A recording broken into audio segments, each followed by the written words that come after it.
Yo.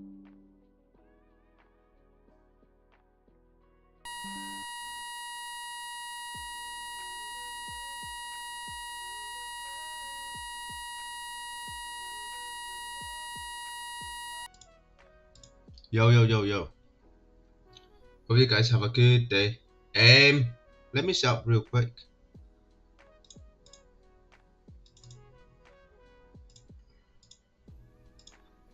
Alright, chat. I'm up here.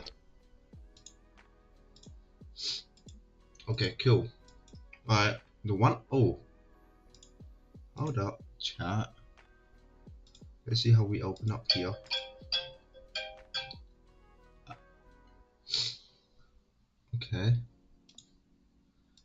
Okay.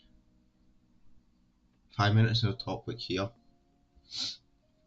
Can we come down for a small bottom wick here?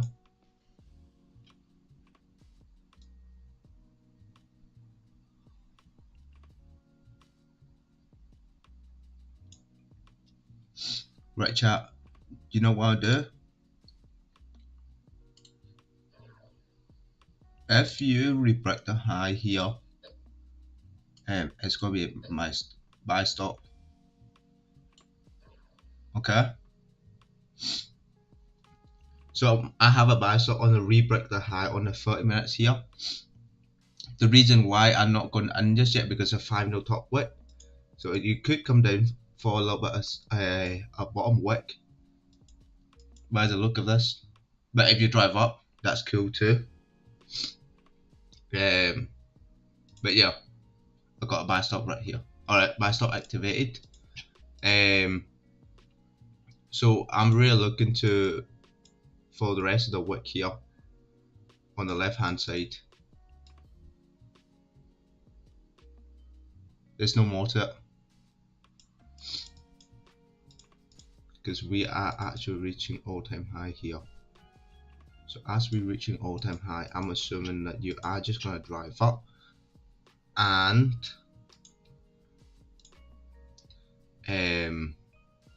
because you close above most of these levels right here on the left on the 1 hour, I'm assuming that you are going to drive up here to fill the rest of the range on the 1 hour if you were to drive down, right? So we see here, we see what it does here, but I do assume that you are going to be able to drive up and fill the rest of the range overall. The weekly is also coming up here as well, same with the monthly. So it looks like we are going to re-break the high on the monthly and fill the entire wick and potentially make the all-time high on the monthly here. So with that being said, that's what I've got going on. So let me see how we do this on a small time frame. You close above all the level onto the left right here, so there's definitely a chance for you to fill the wick here.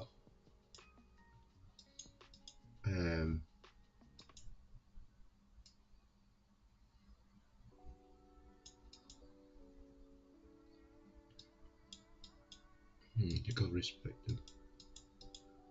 At the same time, I do expect you to, like, I look at it at the very least, like, fill half the wick here.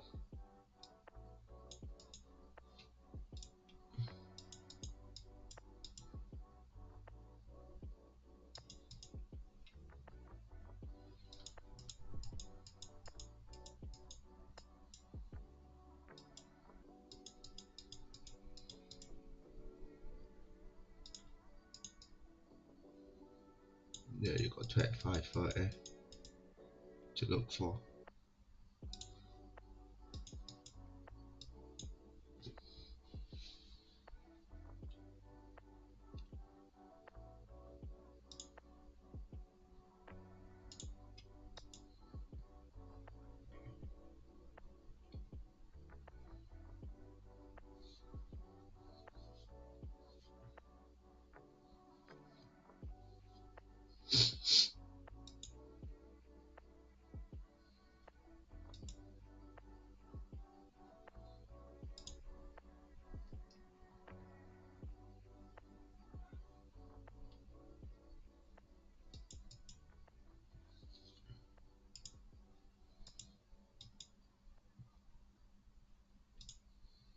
So we see here chart.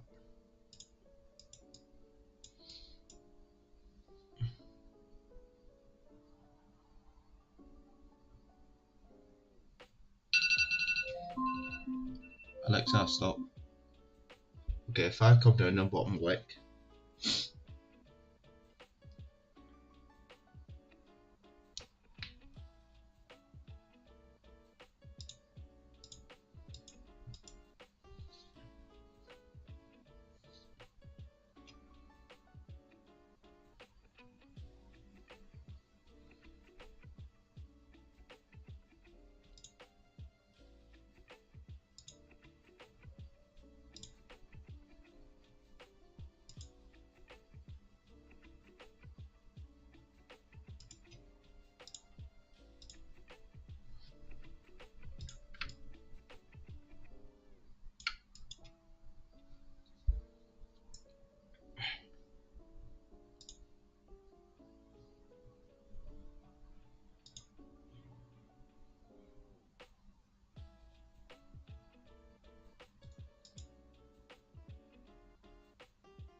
that you close above the most recent level, I'm assuming you are going to like fill half of the range minimum.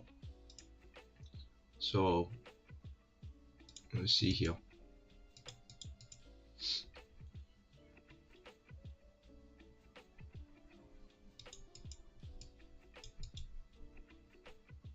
Yeah, every time you come down, like even if you were to come down, I assume you fill half the range, half of the wick on 1 hour, because that's what you did.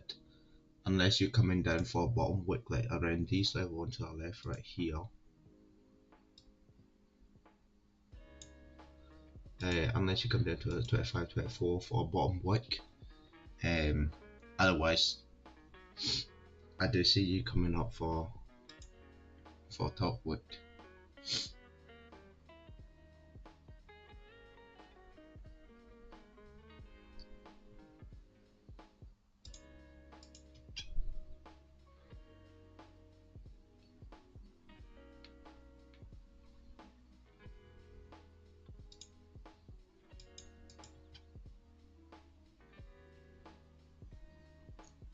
Yeah, daily great chill. Just coming up with the monthly as well.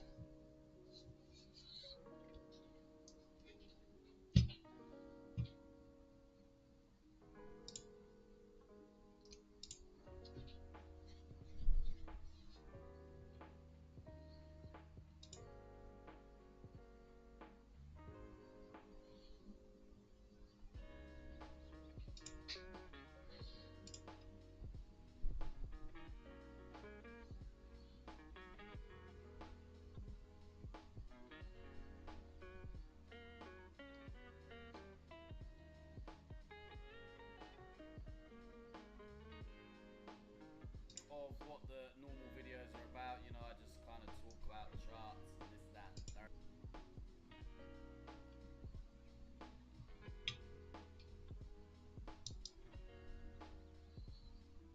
If you can do these three things,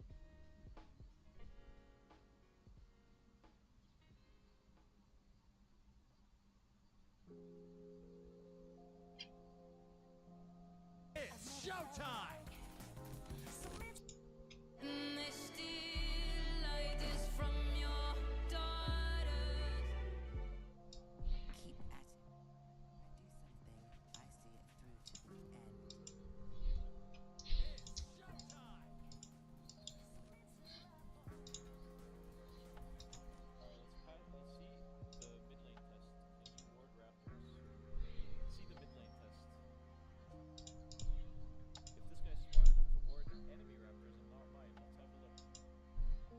Interesting, you start to reject off of that level of support on the 5.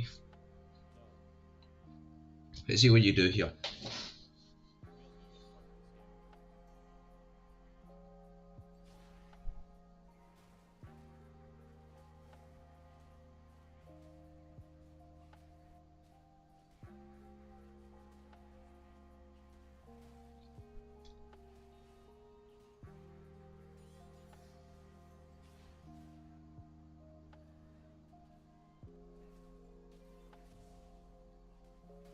Okay, 5 calls respect.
Pretty big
that we got that.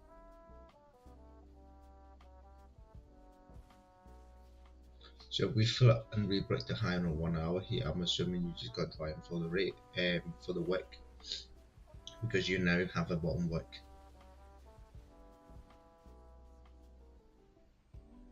It worked out.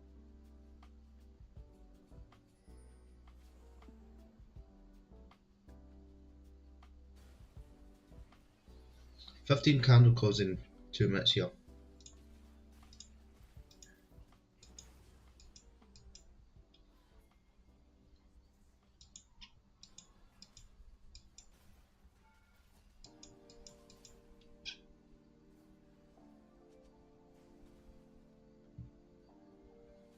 One minute for the 15. But the 30 minutes is still bullish as well. Same with the 1 hour. The same with the 4 hour daily, monthly just coming up as well. So I do think that regardless of where you go, that I re-break the high on the monthly,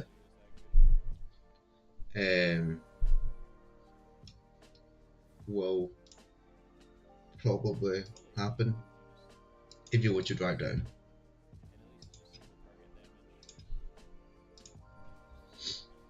What we say?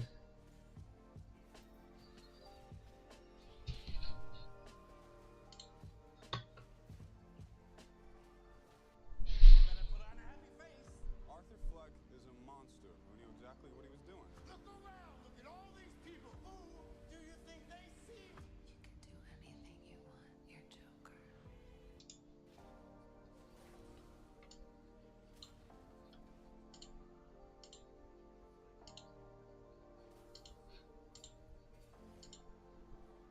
Okay, 15 close here, close bearish, but the analysis is still based off the higher time frame, right? Still based off the 30 minutes and the 1 hour. So we see.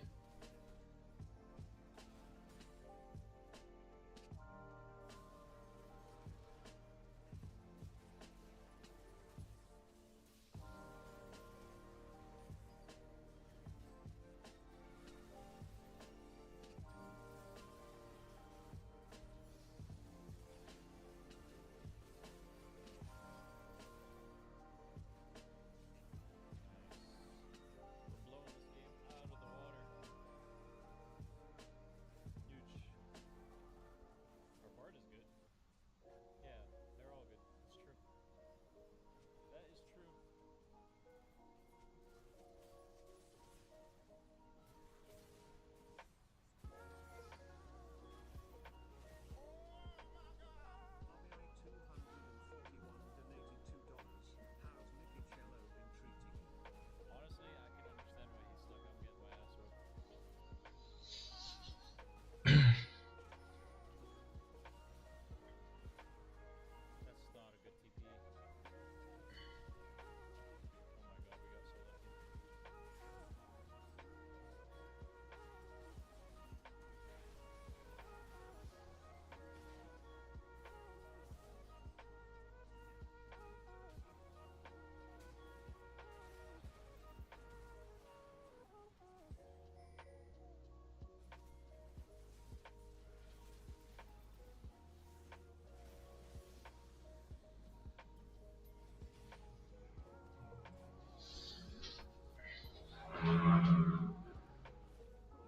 Camille is Andrew Tate. I think I have Andrew Tate on Camille.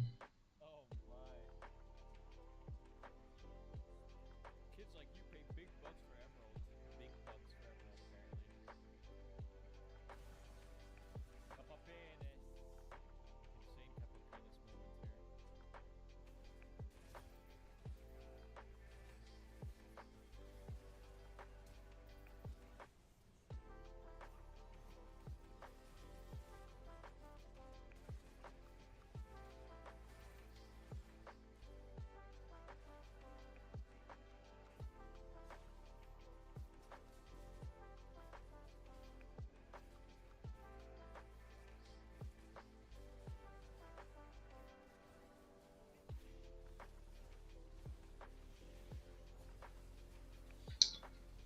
Do-do-do-do-do-do.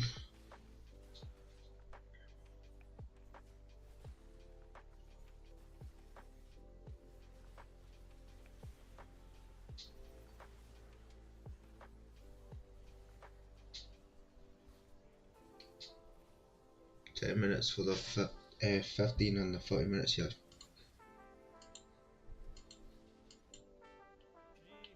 that was a good game. That was a great game.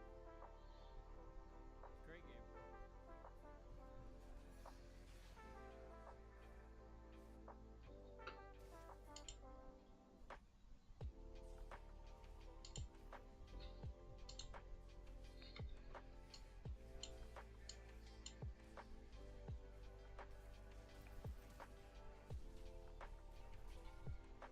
This 1 hour candle come down, and then now you flip on the 1 hour candle.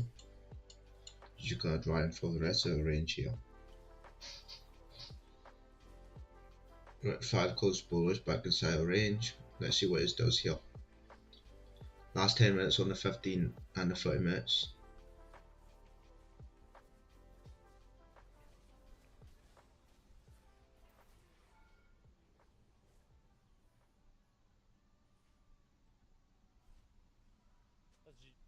Stop this video right now and pick up a book. Turn off your phone, close your laptop, and read a book. You know?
Pineapple there is actually pretty sick, because that's a final support. It's holding.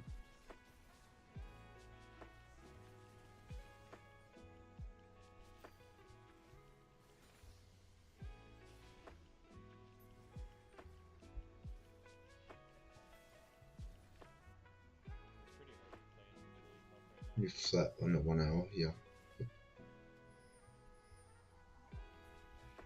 You've re-break the high on the 1 hour. I'm assuming you should be able to drive up in full range.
There's a flip and re-break here.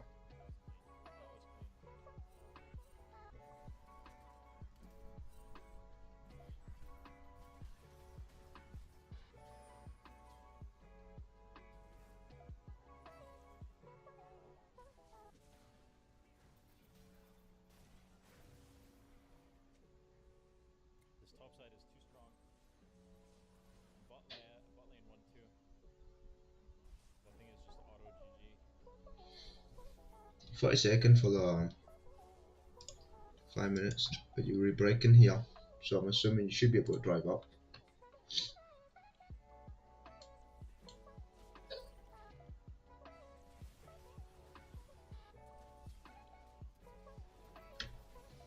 Five minutes for the 30 minutes candle here. 30 minutes flip as well. Will you drive on this last 5 minutes here?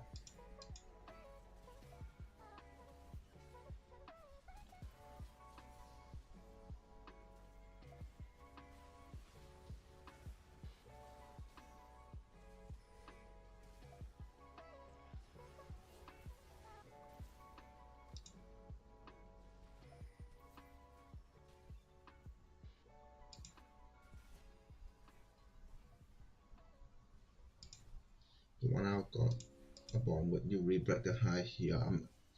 I'm assuming you should be able to drive up here.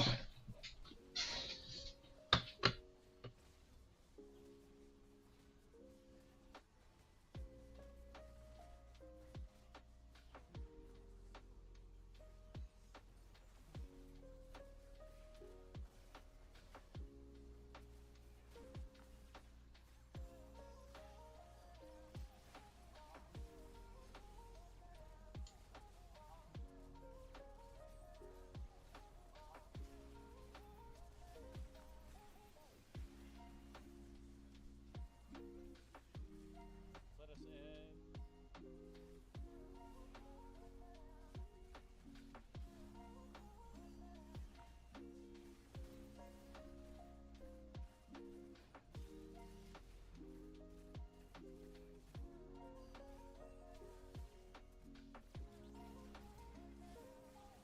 No.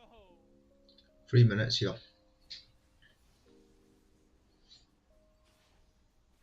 just give the 1K to Cassidy. GG. We should get that Aatrox check restricted just for fun. Wow. Platin. Let's go.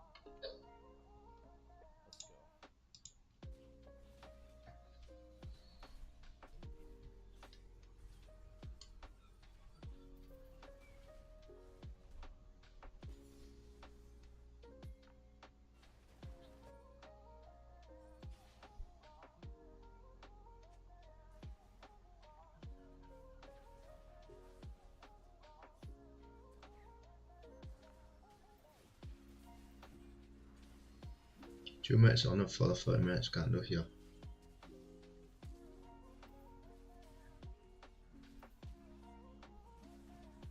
Will you wrap up here when you know?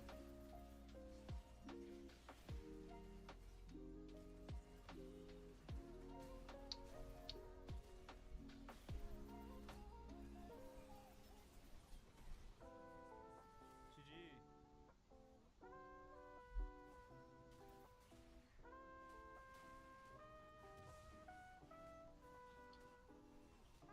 Chat. Make this a risk-free trade.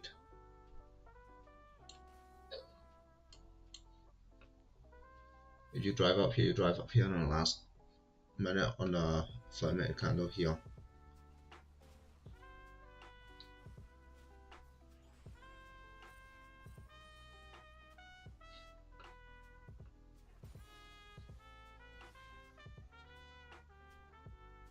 You still got 1 minute left on the 30 minutes candle.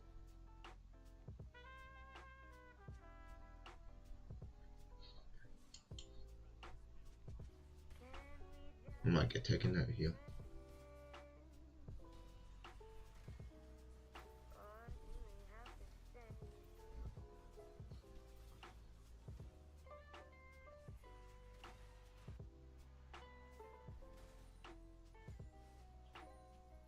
Like our entry isn't great, my entry isn't great, but we see if it survives. I'm not farming.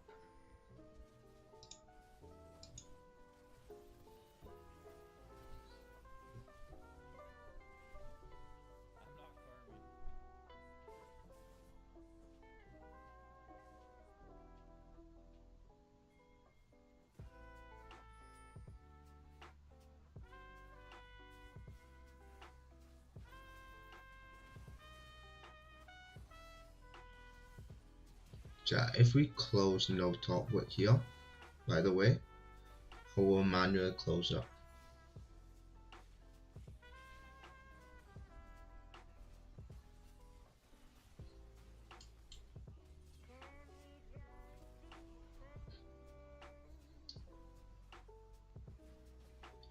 Ten seconds.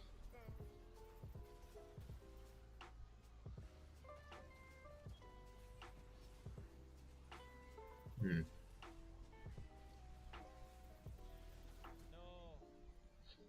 Yeah, no top wick. With on the 30 minutes as well. Okay chat, so now is a little bit different.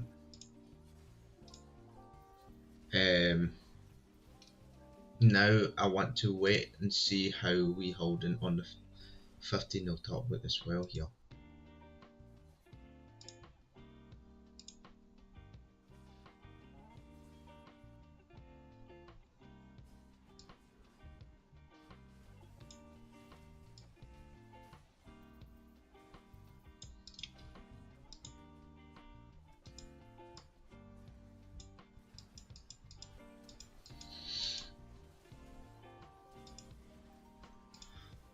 In terms of looking for sell, I'm not sure if I want to take a sell.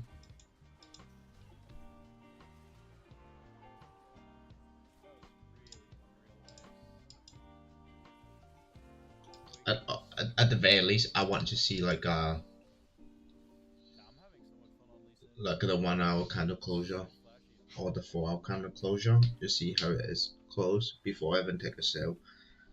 That at the very least, that's what. Unless the 15 actually come right back down here, closure below 25, then we might look for sale going down. But for now, I'm not really comfortable taking a sell. We peaked 6 pips right there.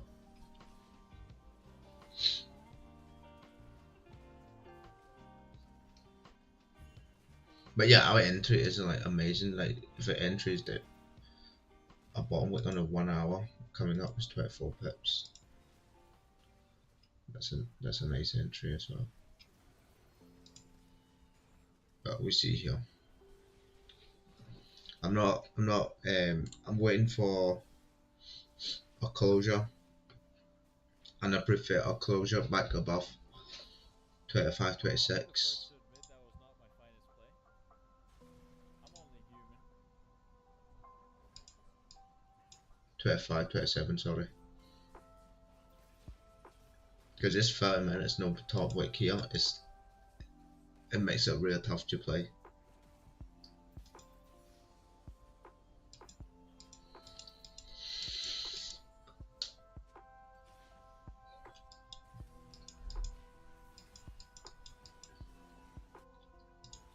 Unless you can come back down here for bottom wick. Yeah, if you can come back down like 24, 23 for a bottom wick, that'd be amazing as well. I'd definitely be looking for a buy there.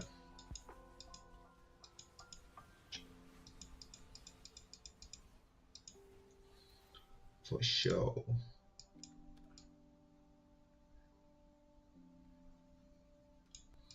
Yeah, 24, 25, 23.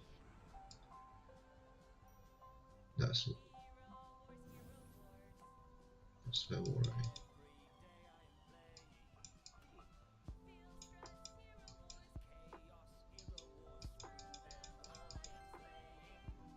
Yeah, 25, 23. If you can come down, tap 25, 23, I'm looking for a buy. Oh, chat.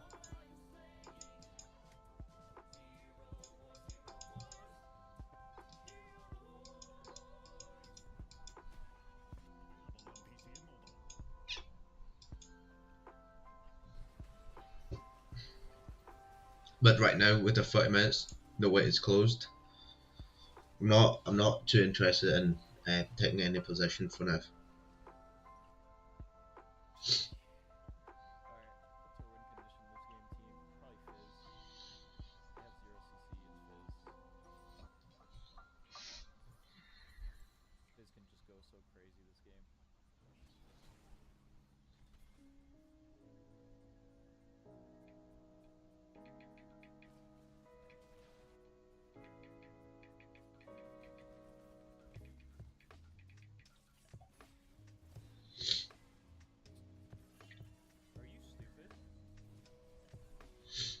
Final bottom wick.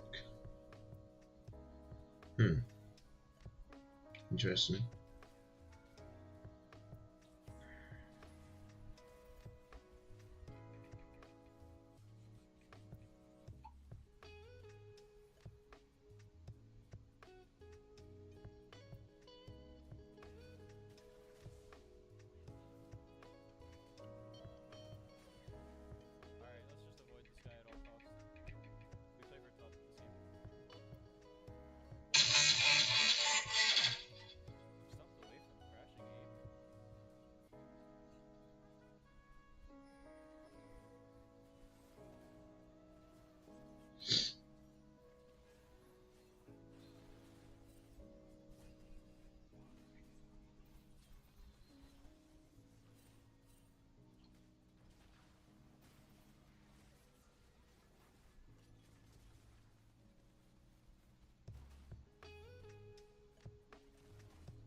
Okay, so the 1 hour kind of flip here.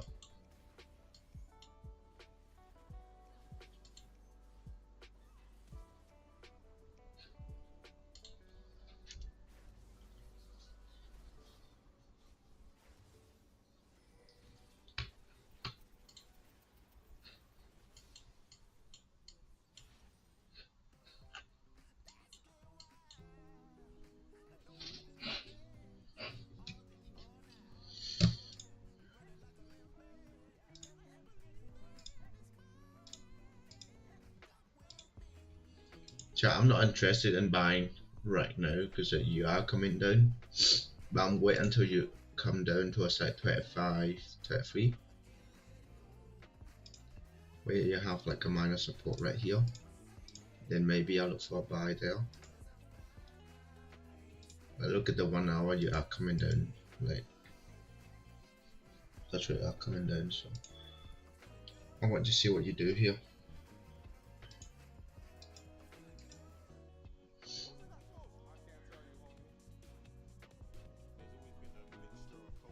I'm not interested in buying just now.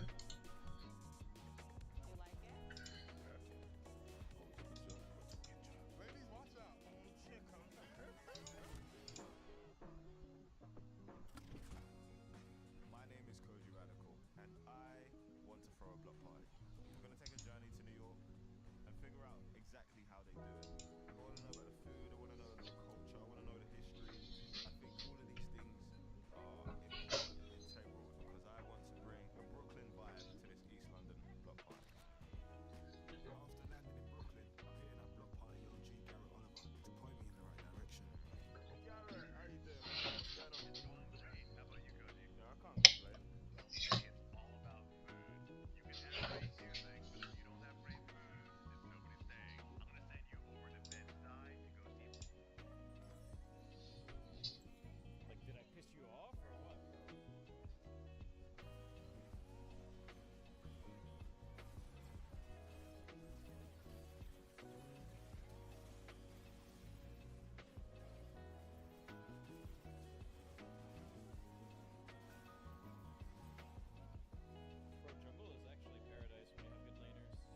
of get it now.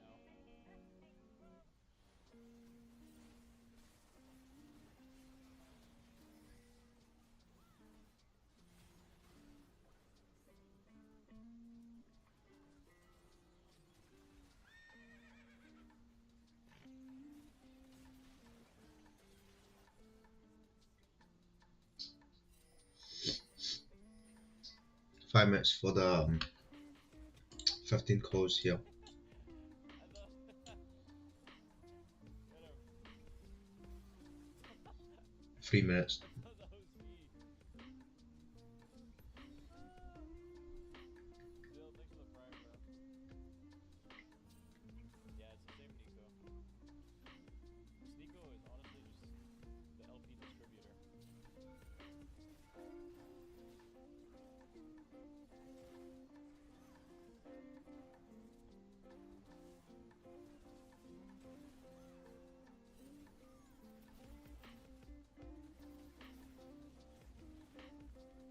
Land anything challenge? Your blue is up. Oh, what the fuck?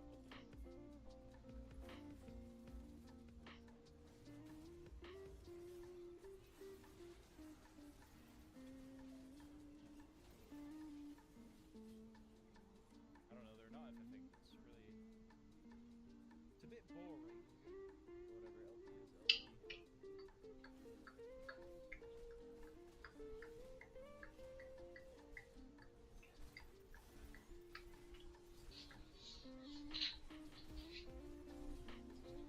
One minute for the 15 here.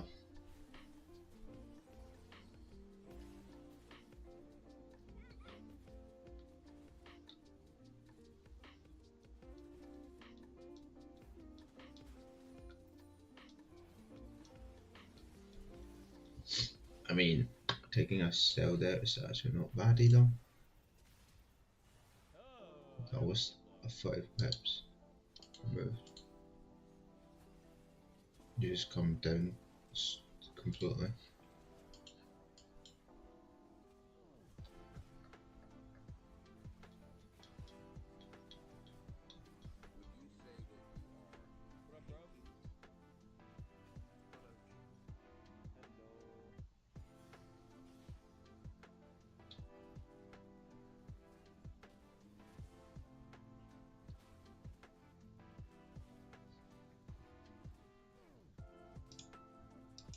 1 minute here, chat.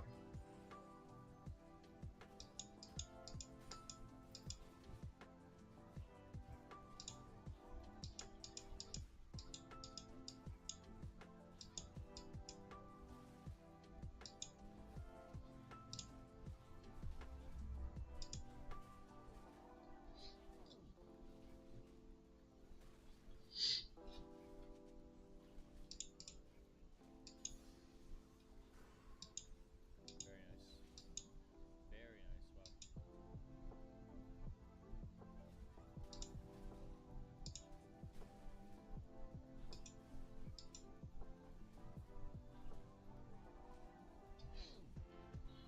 No bottom wick on the 15. Interesting. No idea here, chat. I'm going for a buy here, okay? Because I do expect the 1 hour candle to create a top wick either way. As you're coming down with no bottom wick here, you tap 25, 23. Like I said, I will look for a buy right there. And I'm in a buy position right here with the 50 no bottom wick, the 5 no bottom wick. I will assume you are going to make a pullback or make a top wick on the next hourly candle as well. So we're in a buy here.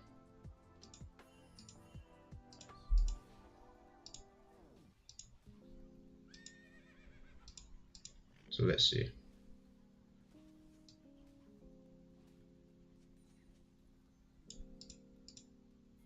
Yeah, our entry a little bit late, but it's okay.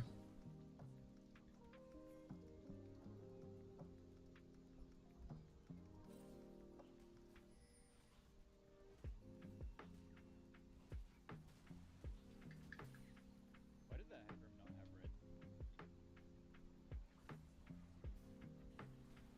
What's that all about?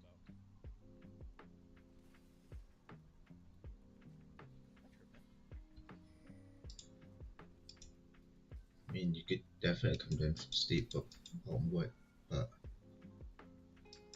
I'm looking left.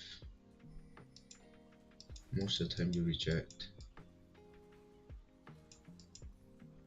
You could even reject off of 25, 21 here as well.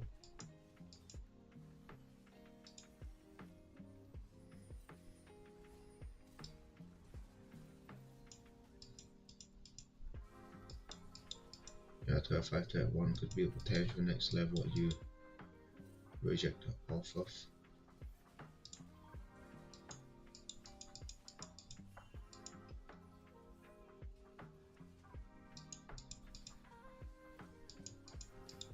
Yeah. I just had to pay for your sins, but that's fine. Well done anyway, well done. Yeah.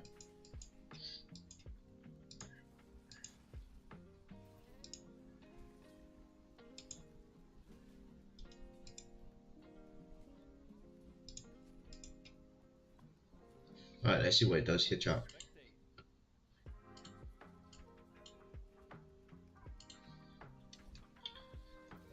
That break even for me would be when it's come up and tap towards this minor level right here on the left. Taps at 25, 25. That's our break even level. But until then, let me see what it does.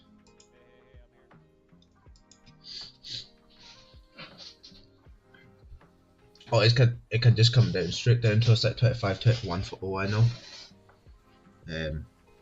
But I do expect like the next hourly to come up for a top wick.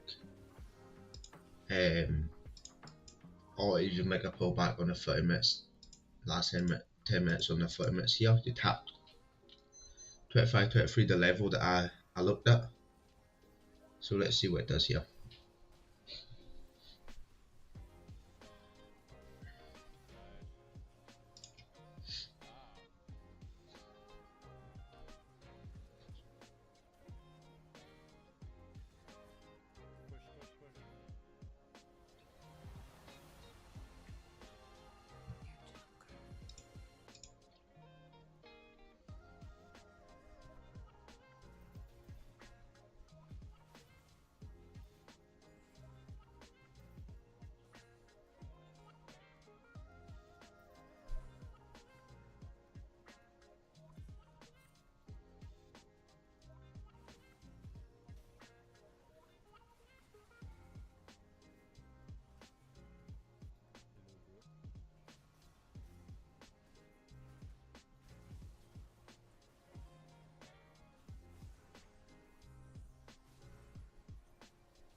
Oh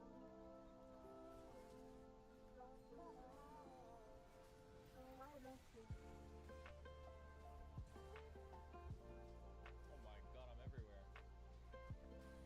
We try not to laugh, bro. That's disrespectful, bro.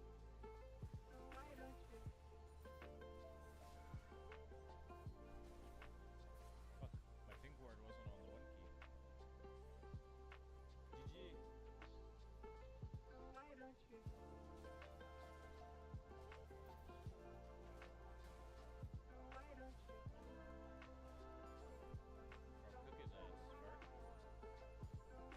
See you, Santi.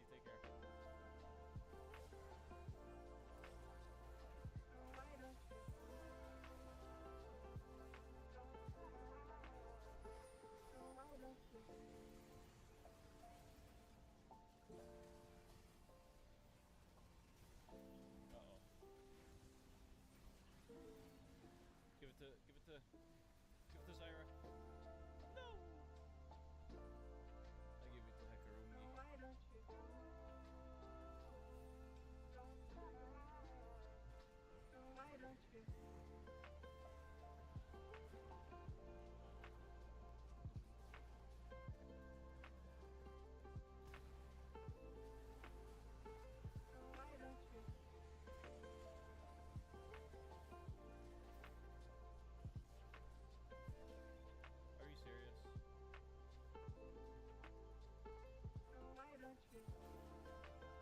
Are you serious? Are you serious?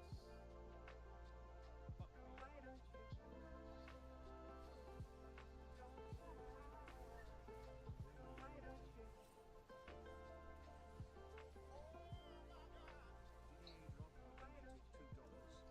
Bro, we're not doing Star Quest. Unless it's Jammer. Okay, deal. Sit the fuck down, Amy.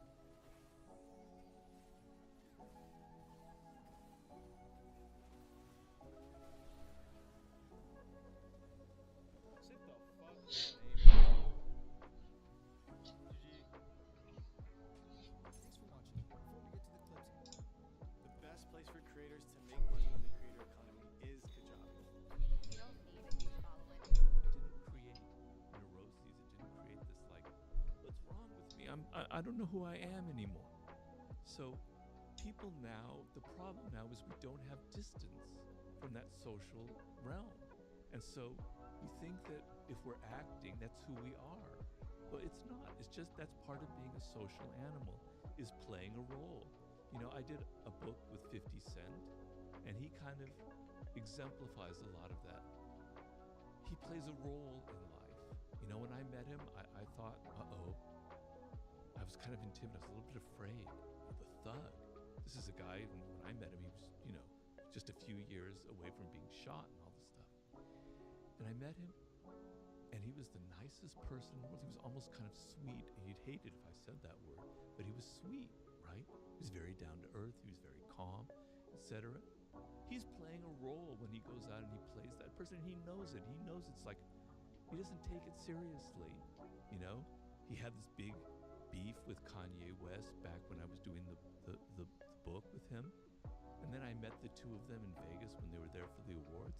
They were like the best of friends. They were joking. It was just a game they were playing, right? So what I tell people is, we all are actors. Humans are born actors. We learn at a very early age. Another to no play that bomb kind on of a game. 5, It's going kind down of to fun 5 to 1 sometimes here. to do that, you know. Enjoy that part of life, but don't think that don't get it confused with who you are in your essence. That's sort of the dance you're playing between those two things.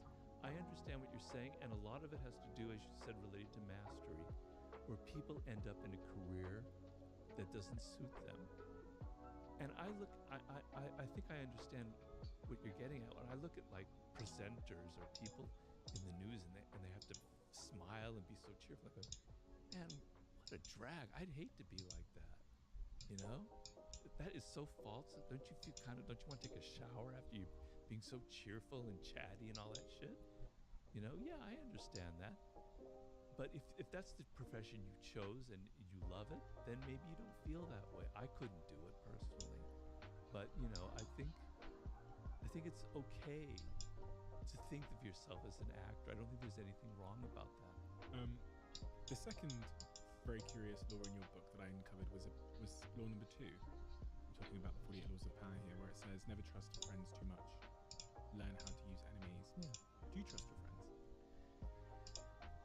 Okay, well, everything in the book is context. So when you take things out of context, it's a little harder to understand. And what I'm trying to say in that, I'm talking about in the work world, when you're out in the social realm. And one of the worst things that people do is you have a job, and I've been guilty of it myself even after I wrote the damn book. 3 minutes for the You're out 1 in hour the kind work of world, closure you here, need to chat. hire somebody. You Let's need see to how find you a close it. colleague. You need to find a partner. I mean, if or you an close no employee. bottom wick on a 1 hour, Your mind naturally gravitates towards a friend, right? Because at the they know minimum, I would trust and you have a assume you are going relationship. to come up for a You know, top and you wick feel comfortable with them. if you But continue it's to a track terrible down. mistake. So many of the worst things that have happened in history So are we see. because of that very problem. Because friends, there's all these emotions involved between people, right? And those emotions confuse the issue. So what I'm talking about in that law is when you need to get results, you need to think, when you have a job or something, you have to think in practical terms, not in terms of emotions, not in terms of friendship, etc., etc. So you want to keep your work world separate. It's not everything about life is having to be friends and having nice things and everybody likes But you. 5 to 1 tap. Sometimes what matters is getting results. Let's see what it does here from this level. Sometimes the best person to work with isn't your In the friend, past, you have because they rejected don't have this all level. this other stuff that we're talking about. In But fact, let me see. a very powerful move is if there's an enemy out there, somebody who you never got along with. 2 minutes. If you approach them and say, let's bury the hatchet, you know, I have a job and I'd really like you to work with me. I know you're really smart. The turnaround of emotions is a very powerful thing where they're going, wow, yeah, sure, that's great. I never expected that. And they're out there highly motivated to now prove that they're worthy of your change of mind. So it's not about not trusting your friends in the realm of friendship and personal relationships. It's about being aware that the work world is different from the realm of personal relationships. The other point I found really curious was point 3 about concealing your intentions. And Yeah. I find this curious because I've never really known where to land on this when people ask me for advice on the subject matter about how much of your hand should you show, whether it's in business or life or whatever. There's a group of people that think you should always just keep everything you're doing and your intentions totally secret, because then people might copy you or they'll attack you or whatever. And then there's another school of thought that says when you're building something, when you're doing something, when you have a mission, you need to share it with as many people as possible, because that will galvanize people to come along with the journey with you, and they'll want to support you and help you. So when I read point number 3 about concealing your intentions, I wanted to ask you about what you think about that. Which side do you land on? Well, everything depends on the circumstances. So the laws are never meant to apply to every situation, right? So when it's with your own team and you're trying to inspire them and you're trying to give them a vision, you try to get them on your side, yeah, you share your vision with them. You share, this is where the group is going. This is where I want things to be in 3 years. Let's all get together. We're trying to do something very positive for the world. Okay, here's my plan, right? But then there are circumstances where revealing everything about what you're planning to do Okay. is actually very counterproductive. 1 hour kind of close. In this world, Close bearish. Same as 5 minutes candle. competitive. It's getting worse and worse by the day. As more and more people now are entering the power arena, and I think it's a great thing. Pretty good that you come down first for a bottom wick. Realm where only older white men have So power, and now it's we see what it open does. to everyone. The level of competition is that From much more 25 to 1. intense, particularly now even with the internet. You have rivals out there. You have competitors out there. Even as we talk right now, maybe you're not thinking about them, but they are. They're going to steal your ideas. They're looking to take your business away from you, etc., etc. Just be aware of that phenomenon, and just always saying what you're planning on doing isn't always the wisest thing to do.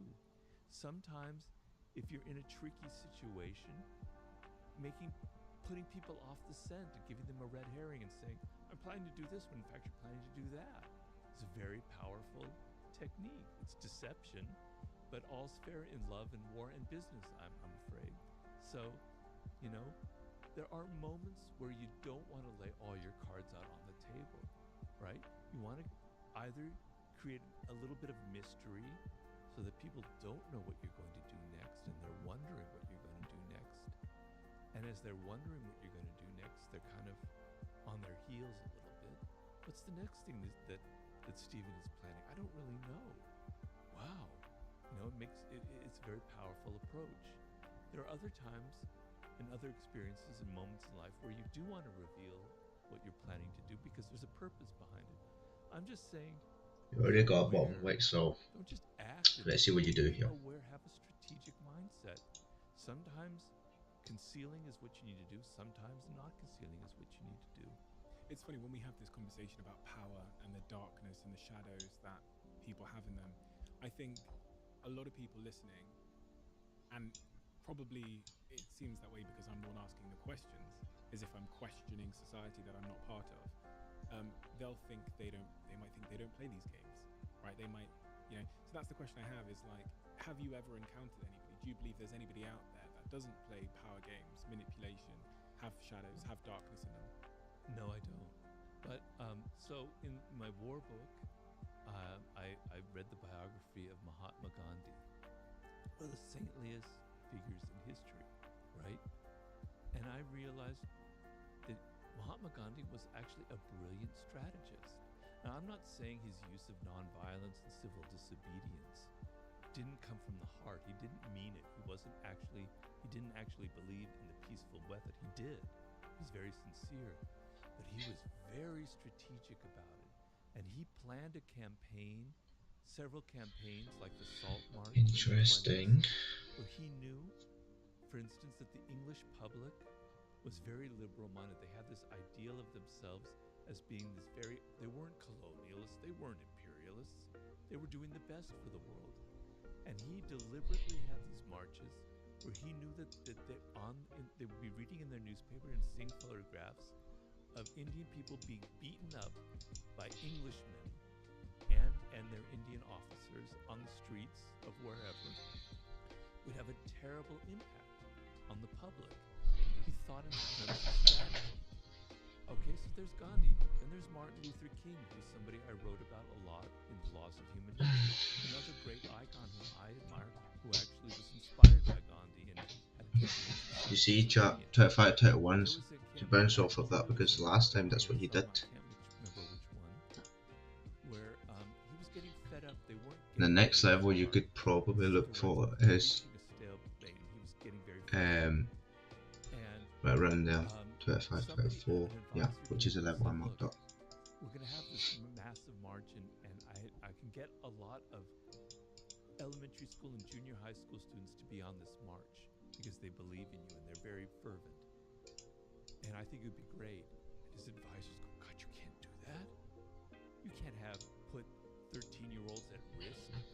And Martin Luther King thought about it very deeply. He said, no, we're going to go ahead and do it. Because, damn it, I want the American public sitting in there all fat and watching their televisions to see these brutal, Bull Connor, the police chief, I want to see these children being water hosed and beaten, and it's going to have an incredible impact. He was being strategic, and his advisors were shocked by it, but it ended up proving to be one of the most pivotal and important moments in the civil rights movement. So here you have Gandhi and Martin Luther King. And Martin Luther King was a flawed individual, as we know, right? He had a private life that wasn't exactly the same as his public life. I don't judge him for that because he was a brilliant man, and I admire him. I love him deeply.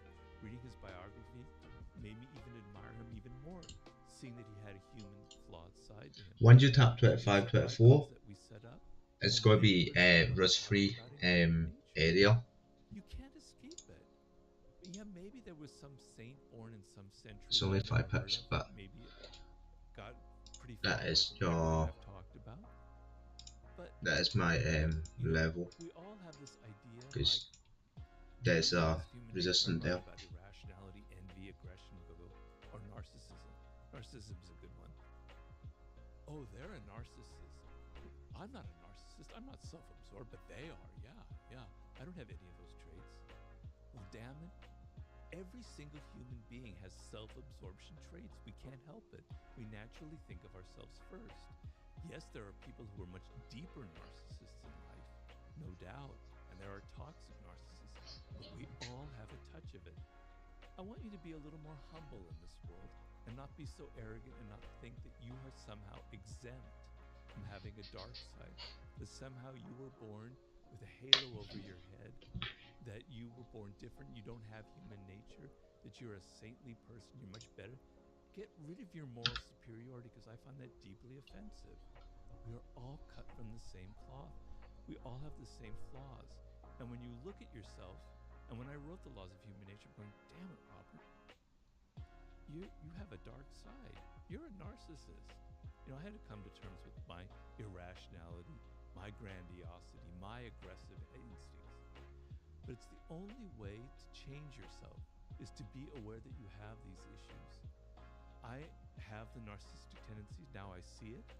All right. Now when they pop up, I can control it better. I can say, damn, Robert, you're being too self-absorbed. You think more about the other person.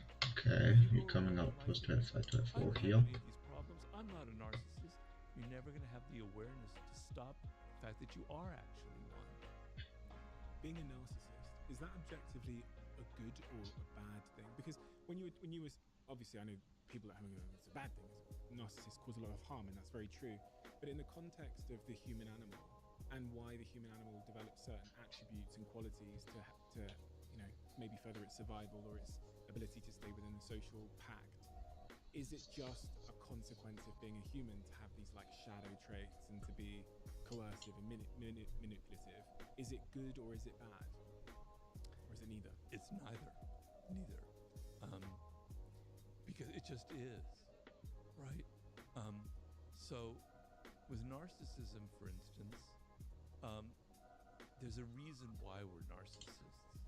So I explain in the book, it's not my own theory, it comes from some great psychologists like Kohut, the origins of narcissism, right? So when when your parents have to kind of not abandon you, but have to not give you as much attention as you used to have when you're 3 years old or 4 years old, you don't remember it, but it was very painful. Like, oh, they don't love me as much. What's wrong with me, right? You know, I have to get that love and attention, not just naturally, I have to do things to earn it, etc., etc. And what happens with a lot of people in that situation when you're a child is, I have to develop my own mother or father. I have to find a way of loving myself. When something bad happens, I have to retreat inward and go, I'm really not so bad at all. I'm actually a decent person.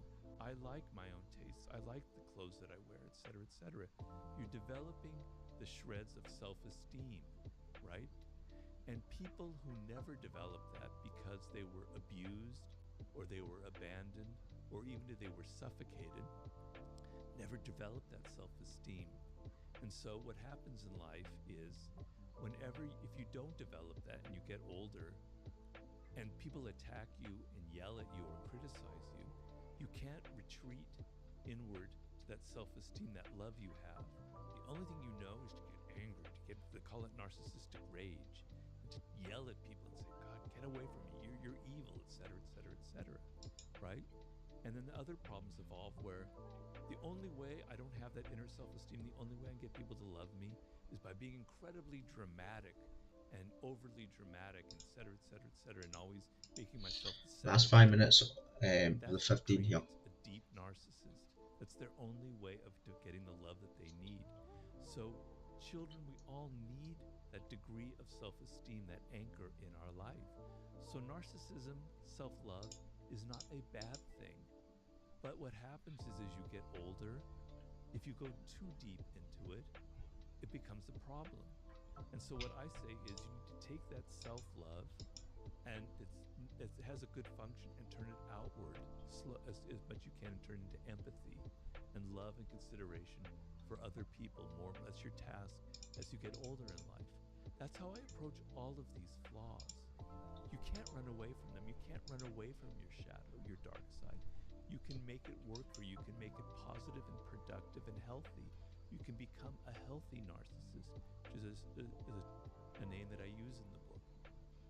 You can use your dark side for positive purposes. Let's say you have a lot of anger inside, and I had a lot of anger when I was younger. I was a very angry young man, right? Channel that into some kind of cause, like, and you know, that I have a lot of causes that I believe in very deeply. And when I was younger, I was like that. Channel that energy into something productive and helpful, and put it into something that it goes to something that helps society. That's using your dark side for positive purposes. Because the dark side of human nature has a lot of creativity, has a lot of energy. An artist has to have a dark side. You use your dark side because all those dark emotions, all the people that shat on you in your life, they inspire you. They create your best work. Don't run away from your shadow. Don't run away from your narcissism. Use it in a healthy way. And acknowledge it. I think that's the hardest thing for people to do, right? Yeah. So few people, I think, including myself, like, have really fully understood what their Okay, shadow 5 flip is. here. I mean, doing this podcast has really helped me because I learn things from other people vicariously, and then I look and reflect on myself. Or keeping a diary has helped me to understand that. But that first step in someone having the self-awareness to understand their dark side. I mean, there's even a lot of people who confronting their dark side would be so, it feels like it would be so impactful on their self-esteem in a negative sense that they spend their life putting up a wall to never go there. I mean, there's some people who you even mention something to them and they would triggers them. Yeah. You know, we can also 2 minutes for 15 here, chat. the really interesting thing there is the role that your early years play on your relationship with power.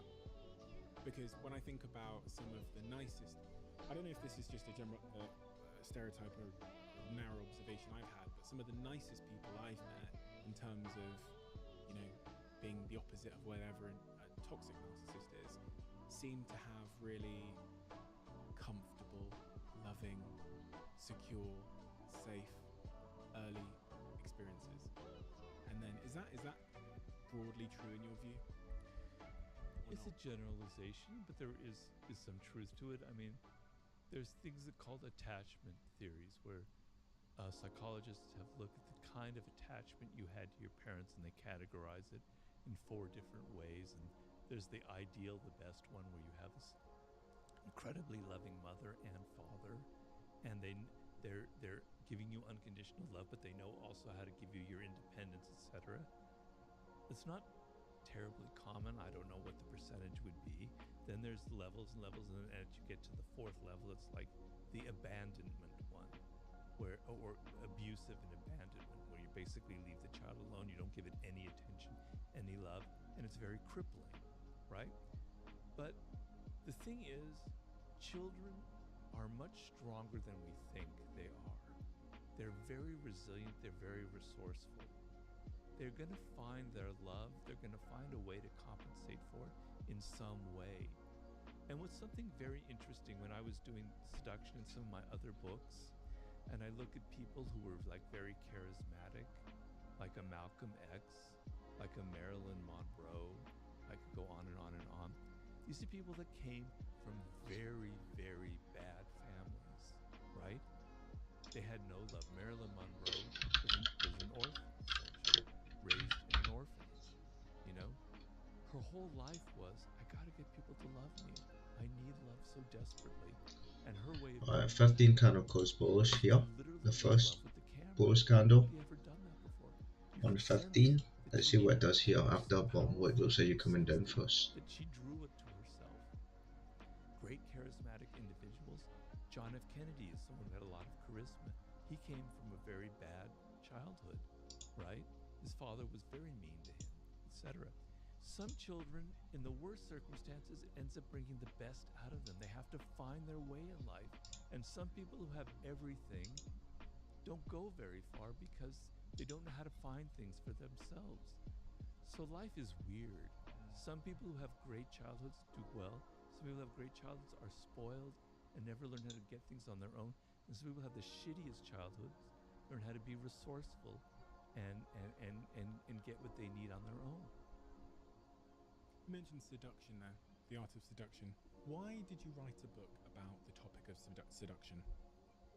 Seduction is a high form of power because you make people feel pleasure.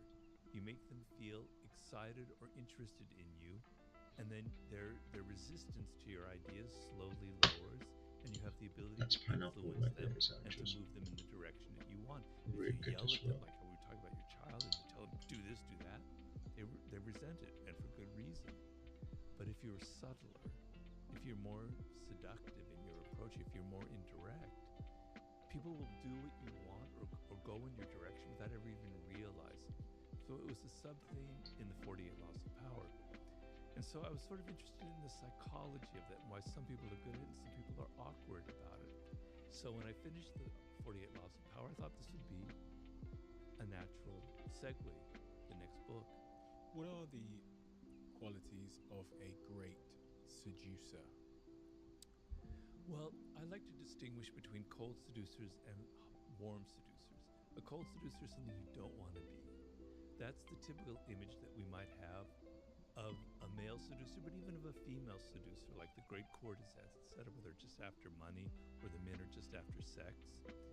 That's not my ideal. My ideal is kind of a back and forth quality, where it's not domination. It's sort of like a game that you're playing. It's like a mating game. It's like a courtship ritual, where both people are kind of seducing each other. And so what makes for a great seducer is very simple. I can summarize it very simply. You are outer directed. So when you meet somebody for the first time, or you're on a date or whatever it is, you're not having that internal monologue going, does she like me or does he like me? Am I dressed well? Am I saying stupid things? What can I do to impress them? No. You turn it off, and you're outer directed, and you're listening to them, and you're entering their spirit, and you're hearing them say things that give you idea of what they're missing in life, of what they want, of what their needs are, of what makes them an individual. You're absorbing it, you're entering into their spirit, and then you can reflect it back to them. You can give them gifts, you can take them to places that show that you're attentive to them. Because if you look at how we are in our day-to-day life, normally people never pay us attention. They're always so self-absorbed, they're never thinking about us. Many the times where you get the sense that people are actually interested in who you are as an individual is pretty rare. If you give that feeling to someone, it's incredibly powerful because we all want to be validated, we all want to be recognized.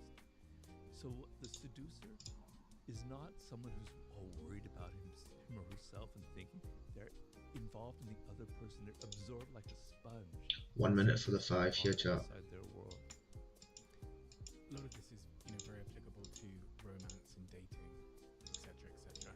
It feels, for whatever reason, not necessarily something I've read much about in your work, but it feels like dating and romance and relationships have become much more complicated in the modern world. That it's become much more difficult to seduce somebody.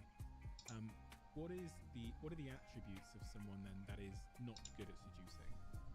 Anti-seducer has many qualities. I have the whole chapter on the anti-seducer. I try and define it. There's several of them. I don't have them all memorized, but one quality that's very anti-seductive is preaching and moralizing. Is like telling people, "Oh, that's wrong what you just said," or "Your politics are ugly," or "You're not really good at this," or something or other. Having a moral superiority, a sense of sanctimony in a realm which should be about pleasure, or should be that kind of equality, that kind of back and forth. 5 minutes goes pause, goes above. Right, let's see what it's doing here. Is deeply, deeply anti-seductive, the element of preaching to people. Not being generous, and I mean not just with money is important, but not being generous with your spirit, right? You want to be open, you want to give as much as you can to the other person of yourself, of your time, of your money, of your energy, etc. So being all kind of crimped and I don't want to give, I don't want to spend money, I want to take you to the cheap place to eat, I don't want to give you much time, is very, very anti-seductive. When you were talking at second ago about the person who goes on the date and they're thinking about themselves and what they, what their hair looks like or whatever else. That spoke to an insecure person. Is insecurity a seductive quality, or is it a anti-seductive quality? It is anti-seductive. Now, there is a part of weakness that is seductive. So I would say vulnerability is seductive, but insecurity is anti-seductive. There's a big difference. Why does vulnerability draw people to you? Because the sense, so if I can define seduction in simple terms, most of the time we are closed to the influence of other people, particularly now. We have these walls up because life is harsh. People are coming at us with their advertisements, with their pleas, with their wanting money, with this, that, and the other, and we've all learned to be very defensive, right? And seduction is an openness, is the opposite of that. And you felt it when you were a child towards your parents. You felt very vulnerable and open. And there was an element of your parents and how they treated you that was very much like a seduction, right? So seduction is about being open to the other person to the extent where you can even fall in love. You can fall under their spell. And the sense of letting go of your ego, letting go of your defensiveness, and letting another person enter your world is being seduced. It requires vulnerability. If you meet, the typical scenario is of a man who's not vulnerable at all. He's so powerful and in control and everything, has no vulnerabilities. It's frightening, for a woman. It could be very frightening. Like this, he's so strong, he's so invulnerable. There's something wrong about it. Maybe Main he's has a been serial completed killer. by- He's got skeletons in his closet. Something isn't right about it. What 9 seduces GMT you minus about 03. a puppy, about a child? I don't know about when an this is. animal? What's Is a there 9 a.m. vulnerability? minus 3 It a.m. makes you want to hug them. It makes you want to help them, right? The sense which if you came upon a tiger that's there and they don't need that, well, that's not seductive. I mean, on your screen it is, but if they're there in your living room, that's not seductive. But that puppy is, right? Vulnerability, the sense that somebody needs protection or help, brings out qualities in us that we don't normally have that I think allow for seduction. So that is being vulnerable. That is, I can be influenced by that other person. I am open to their spirit, right? That's being vulnerable. The word 1 minute for the 5 I hate to sound like closure here, chat. excuse me, in seduction. It comes from the root of it means a wound, vulnus. So you have a wound inside of you and you need healing. And the other person naturally wants to help you, right? But being insecure is means I'm so self-absorbed, I'm so worried about myself that I can't get out of it. And we've all had that experience. When you meet somebody and you can sense, you can smell their insecurity, and I'm not judging them because we all have insecurities, it makes you feel insecure. It makes you feel a little bit awkward. Whereas if you meet someone who's not like that, who's confident, etc., it brings out that quality in you. So if you're on a date and there's someone you smell that kind of insecurity, it makes you awkward and insecure. It creates a kind of a problem. So that would be the difference between the two. There's going to be a lot of people listening to this that are single and ready to mingle. What advice would you give them in terms of being great at dating? You've talked about the importance of vulnerability there and how that kind of forms connection between humans in a very innate way. Time no bottom quick. What else is great dating advice? Let's see what you do here. People out there. Well, the thing is, okay, there's several things. 4 minutes for the 15 candle closure though, We live in so a culture where people let's see think what you're doing here. you shouldn't have to put effort into something like love and romance. You should just be who you are. I don't have to put on a role. I don't have to play a game. That's manipulative. Blah blah blah. No, I'm sorry. Love and romance is something that is almost biological. If you look at animals and mating rituals, they're incredibly elaborate. Seduction is a mating ritual. And so the worst thing you can feel is that this person isn't putting any effort into something. Let's just say it's from the woman's point of view. This man He just shows up wearing jeans and his usual sloppy outfit. He doesn't comb his hair, etc., etc., etc. He takes me to the pub for dinner on our first date.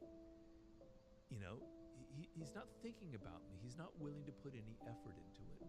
If he's not willing to put any effort into it, what's it going to be like 3 months down the line? 3 minutes here. When he completely takes me for granted, which is what happens in a relationship. Am I not important enough? Right? Whereas the ability to have a little bit of effort, to think of it as kind of theater and drama, and that there's nothing evil about it. So I'm going to dress nicely. I just have to be fancy. Just that I'm going to, you know, I'm going to put some effort into how I look. I'm going to take her to a place that is, you know, I'm not talking about candlelights and roses and that kind of crap. Doesn't that, you can be creative. It can be somewhere that's scuzzy, that's on the wrong side of town, but it's different and it's appealing to, and you put some thought into it. There's a reason you're taking her there, right? I have a friend who went on a date, and she came back from the date and was complaining because the person that she went on that first date with was took her to a spot where he had an available valid discount code for like 2 to 1. And talk so about anti-seduction. There you go. Why is that anti-seductive? In that case, one might say that male is being, you know, economically savvy, financially savvy. That, you know, if you're not able to let go of your kind of tightness when it comes to a woman, then something's wrong with you, man. Just let go. Spend some extra money. Spend the extra 10 quid that you might need to spend on taking her to someplace different. But it signals a kind of cheapness. And it's not about money, it's about a cheapness in your spirit, right? She's not worth, you know, letting go. Okay, maybe you don't have that much, but my God, you have enough. It's not gonna like make, if you're that poor, then you know, okay, maybe. But probably not. You can afford it. Show that it means something to you. Seduction is a language. It's not a language of words. It's a language of gestures that we're paying attention to. We're paying attention to people's body language. We're paying attention So 30 minutes kind of close here as well. That they never say. Right. So Let's see what it does here. That discounts are so important to you that even on the first date you have to have a discount. You're signaling that it's not, there's something tight about you in your nature, and it's not very pleasant. From doing this podcast and speaking about topics like love and sex and dating and, you know, dating apps even, one of the comments I saw quite frequently was from young men who are struggling to seduce a woman, or vice versa. Specifically young men that, you know, and then I read some stats. I think Scott Galloway came on the podcast and talked about how, I'm going to butcher these numbers, but a staggering amount of men haven't had sex young men haven't had sex in the last 12 months. And then when I looked at the comment section, specifically on YouTube, I kind of saw that energy reflected, where it looked like young men in particular were struggling to seduce a mate, a partner in the modern world. Is that real in your view? Is there something that has changed in society? Has that always been the case? Is there anything we can do if we're a young man that's struggling in the modern world because of the internet and computers and this and dating apps and?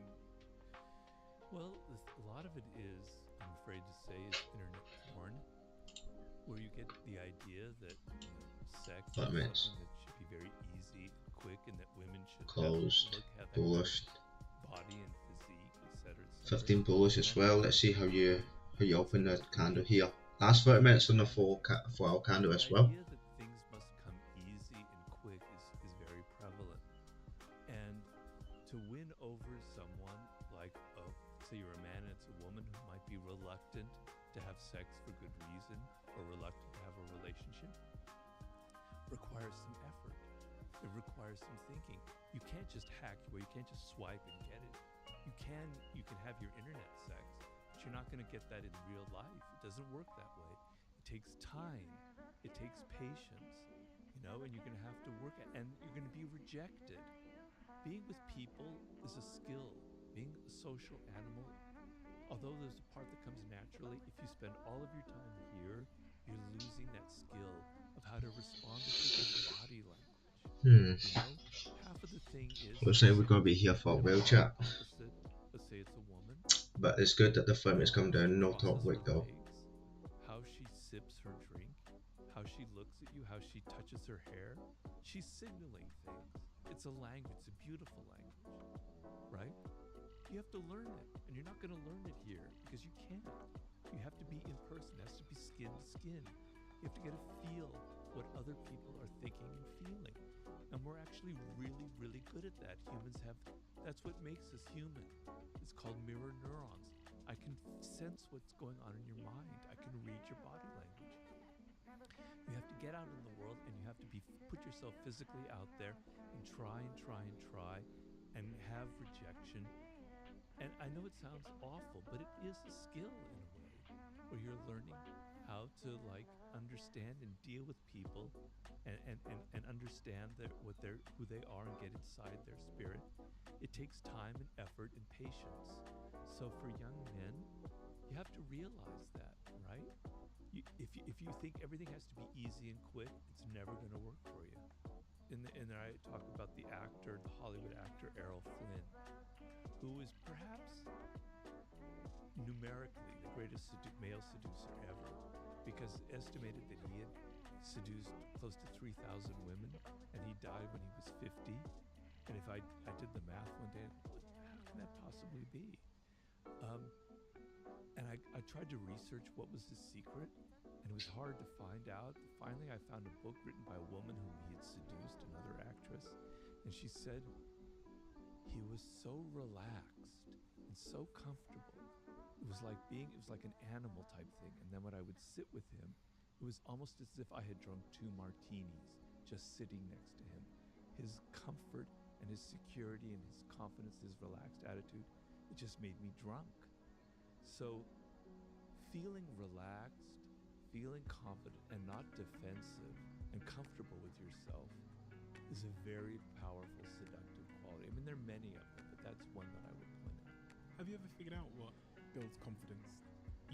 Earlier on you were talking about how children need to experience things firsthand. You can't just tell them. You can't just tell someone, for example, to be confident. Preaching doesn't seem to work. What is it in your view that does build that true, or you also can't fake confidence? I remember, we talked about rejection a second ago. I was rejected by pretty much every girl that I was pursuing between the ages of 16 and I'd say 22. Really? Yeah, do you know what it was? I was faking confidence. It all changed when I was actually had a sense of security in myself. Right. But in the period where I was like faking confidence, I was pretending I was confident. It was like they just could read past it. That's almost how I look back on the situation. So I came to learn that you can't fake confidence. You can't pretend to be it, because there's so many sort of micro expressions that end up reading more like insecurity than confidence. But what is real confidence, and how does one build it, in your view? Well, you've kind of answered your own question there in a way. So 15 and 30 minutes no top wick still. So I'm still waiting for to see if you can come up and create a top wick here. And particularly women who've had to deal with this for, millennia, they can smell it, they can sense it. They don't have to, it's not in your words, it's the body language, etc., etc. Real confidence comes from actual actions, from your actual things you've accomplished, right? So, when you're 22, 21, it's hard to have that confidence, because what is it based on? Maybe it's based, okay, maybe you're really good looking if you happen to have that good fortune and you can feel confident about that and you don't have to try so hard. All right, maybe that might work. Or maybe you're really good at sports, or maybe you're a really good dancer, or you're a really great singer, but it's based on something real. You have a skill. You have something that separates you. You have something that you can do. Chat, I'll be back in a second. Because when you're 21, it's hard to have those. I look back on myself when I was that age. I had nothing. No wonder I got rejected, So it comes from what you do in life, okay? The finest sense of confidence is actually creating things and having success and meeting goals and achieving things and having a record of that. You know, and maybe what goes with that is having some money, but it's not necessarily, because you don't have to have a lot of money, and you don't have to be good looking to seduce. That's the myth that I try to explode in the art of seduction. Some of the greatest seducers, male and female, were not good looking at all. It's about psychology, and it's about how you carry yourself. But the confidence comes from actually what you can do, not how you feel or what you say. Well, it is how you feel, but the feeling is based on things that you actually can do, skills that you have that separate you, that make you feel really confident, you know? So Body language. Yeah, I find it fascinating that, you know, there's quotes and things that say 80% of our communication is non-verbal, etc., etc. Body language is that's one of the things that is just impossible to fake. I was reading, you know, a couple of books on. There was a phase when I was, I don't know, 20, probably just after being rejected all the time. When I was maybe 22, where I started reading books from pickup artists, and they would obsess on the topic of body language. And one of the things they'd say is, and I was explaining this to my girlfriend a couple of weeks ago, that when a man is lower confidence, when he's desperate, he does this thing called pecking in a nightclub, where he'll like lean in and like shout in your ear. And when he's higher confidence, he kind of leans out and he'll wait for you to lean in. Small things like that, subtleties like that, that intuitively we're reading and understanding and communicating and etc. But someone that doesn't have the confidence probably isn't even aware that they do. So when I reflect on my rejection phase, I think, gosh, my body language must have been exuding desperation and low status and low value, low self-esteem. What's your thoughts on body language? And well, in my last book, Human Nature, I wrote a whole chapter on it. I quoted the figure 95%, but who knows what it really is. The thing it is that we evolved for hundreds of thousands of years before language existed, right? And our earliest ancestors depended on the group for their survival and getting along, and their powers came from observing other people and their body language. You could read it. So it's a skill that's wired into us, wired into our brains. It's a very unique skill that we humans have. It's just that you don't learn that. When you're a child, when you're 2 years old, you have it because your life depends on it. You have to see if your mother is loving you or your father is kind to you, because if not, you could be abandoned. Your life depends on it. You're great at reading that. And children are incredibly adept at picking up body language. So if someone is fake, someone's an imposter, they hate being around children because children see through you, like radar, right? Because they're so attuned to it. You had that skill when you were very young, but you lost it because you became so oriented with words and you became so self-absorbed that you're not paying attention. But it's extremely important, right? So the whole body is involved in it.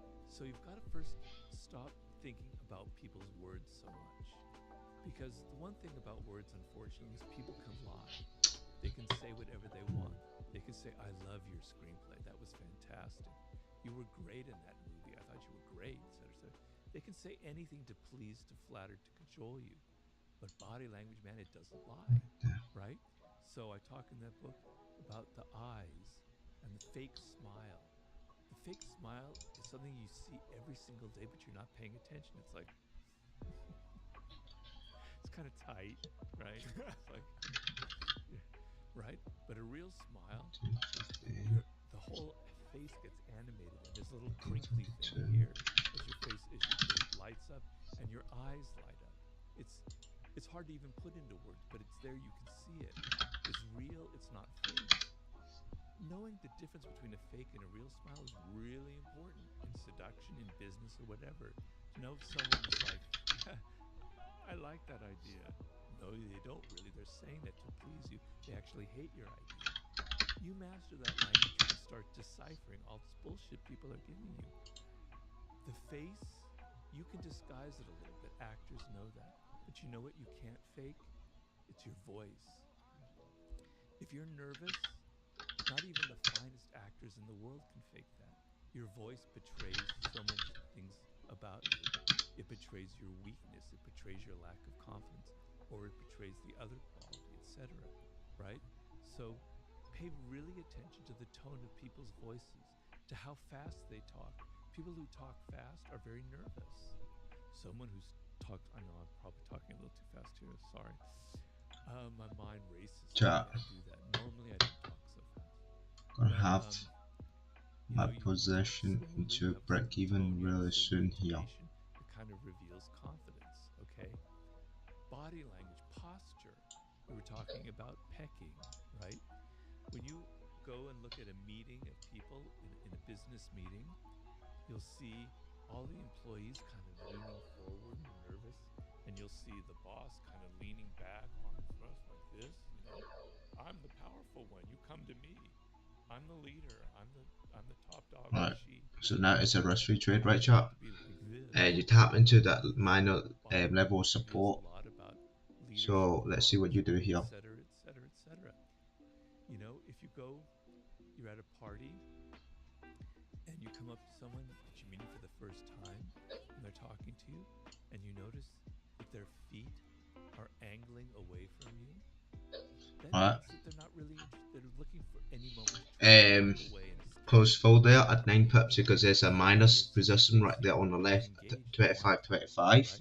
So you might want to be careful.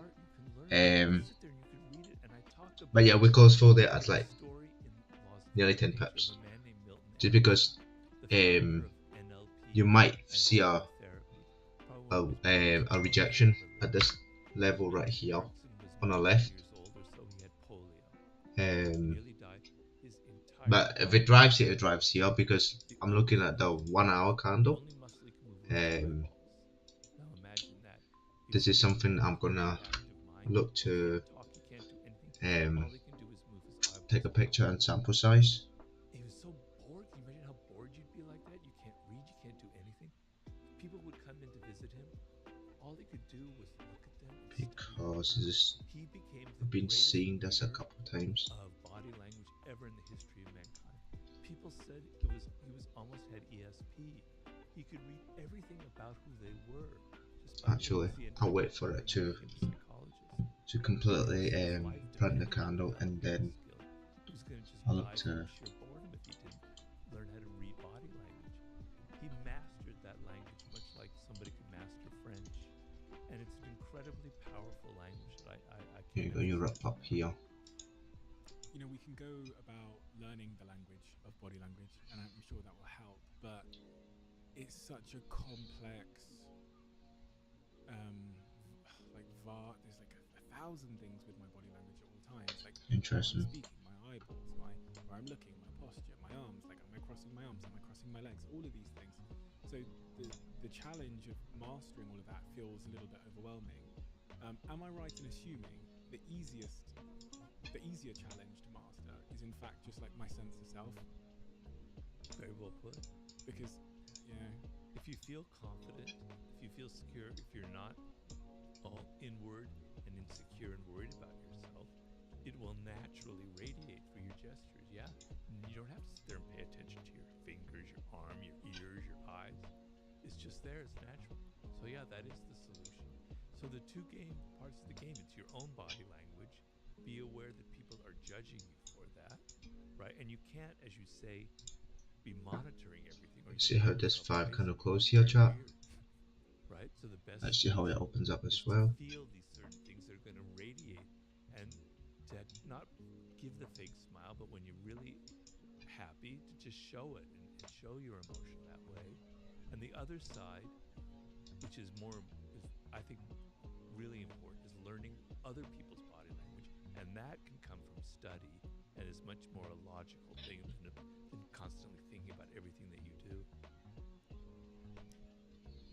Will you come down for a bottom week here? Mastery. Why did you write a book called Mastery? Well, to be honest with you, the idea for it was in around 2010, 2009. I was getting a little worried that people 23 pips in total. Not bad. Reading Power and Seduction. They were thinking, that's all I need in life, man. I just need to be a manipulator. I just need to play political games. That's what success is all about. And I was worried that, you know, if you don't Alright, chat. I think we might call it a day. You drive up with our bottom wick Our here. hotel's gonna collapse. People don't know how to make things. So We don't know how to use our hands anymore, right? So being able to be good with people is extremely important as a social animal. But perhaps higher up in the hierarchy is being able to do why you things trading? have There great is no skill liquidity yet. and to be able to create something Huh? and know how to master a subject. Rewind back a couple minutes, bro. Can last. That's I don't.